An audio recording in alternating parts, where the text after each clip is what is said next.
Can you spot the difference between these two pictures? Here's the Queen visiting the Beeb in 1953. And here she is again from a few weeks ago.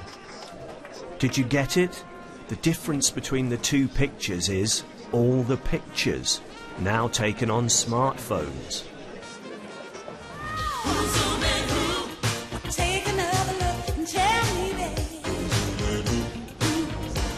Zoom in, grab the shot, put it on social media.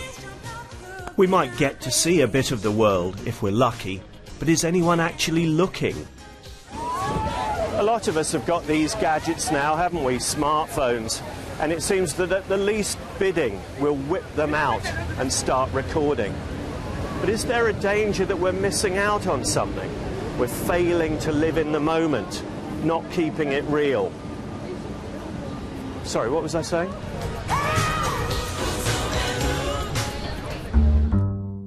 How things have changed. This was the crowd outside the Vatican saying farewell to Pope John Paul II in 2005. And here they are again greeting Pope Francis this year. My name is Jeff Dyer, and I wrote a book about photography called The Ongoing Moment. We recreated the modern experience of the saturation shoot in Jeff Dyer's sitting room.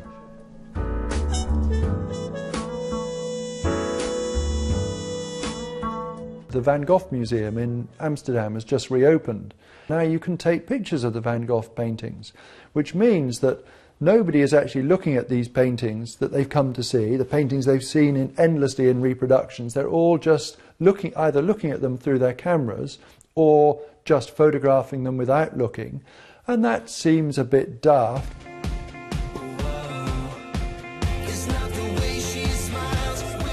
It's been a while since Newsnight got behind a boy band, but we're not afraid to say it. The Wanted do it for us. They live in the unsleeping eye of social media. She can't sing, she can't dance, but who cares? She walks like Rihanna. We met the band and their fans outside our sister station, Radio 1. How important is the taking pictures when you come to something like this? Good, because it is important, because obviously you can keep the memory as well. You can prove it. Yeah. You can normally put it on Instagram or Twitter to make everyone else jealous. How would you have felt if you'd come this morning and discovered you'd left your phone at home? I would have cried. Yeah. Cried. I find that it's better to just not take pictures, because then you're more in the moment. Max and Jay of The Wanted, and we're on Newsnight. Happy to be here. Newsnight for the win. I think a lot of the time, a lot of people are like trying to record the moment and, you know, essentially watching it on a 3-inch screen instead of the actual concert. But how do you feel about that? I mean, you've worked long and hard on your music. You want people to live in the moment, don't you? Yeah, I think, well, hopefully they're still enjoying the concert, but, you know, it's just, it's not like it was when I was a teenager, for sure, I don't think. What happened then, those many years ago? Yeah, people jumped around and, you know, were very engaged in the performance. Without Twitter, really, and Facebook, we probably wouldn't be where we are now, would we? I mean, that's how we started off on Twitter, like. Hello, I'm Marcus Brigstock. Mostly I'm a comedian, but today I'm filming myself on one of these, whilst being filmed by one of these at the same time. And that's what I'll be talking about, how fantastically annoying people like me are. Marcus Brigstock definitely doesn't welcome smartphones at his gigs. It's a way of hoovering up his material, for one thing. Do you let all this wash over you, or what do you do? No, I bring it up. When I'm on stage, I bring it up, and I get the person to stop. And if they don't stop straight away, then I go for them. When I played King Arthur in Spamalot, there was a night in Oxford where I unsheathed Excalibur. And I'm not proud, but I did. I held my sword aloft and threatened to sever a man's arm.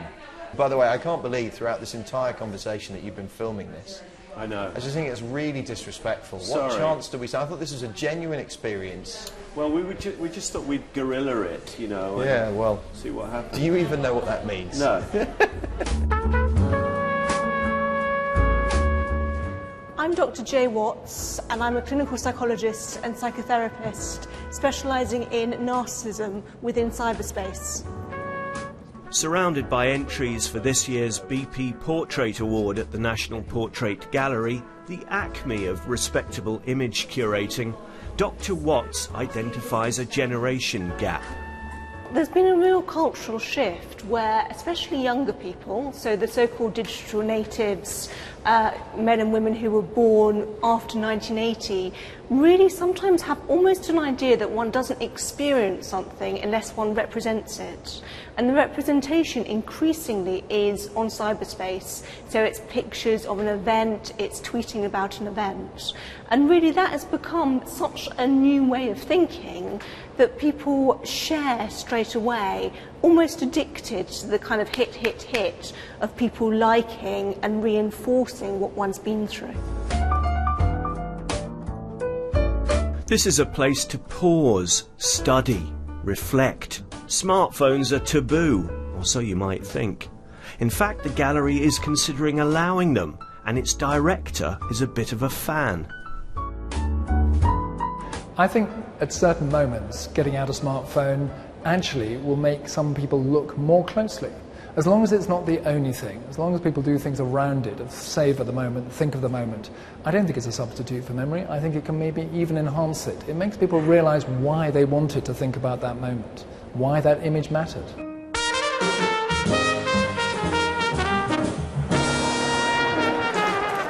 People who meet the Queen often say it's an experience they'll never forget. But if they spend the moment taking pictures, what is it exactly that they'll remember?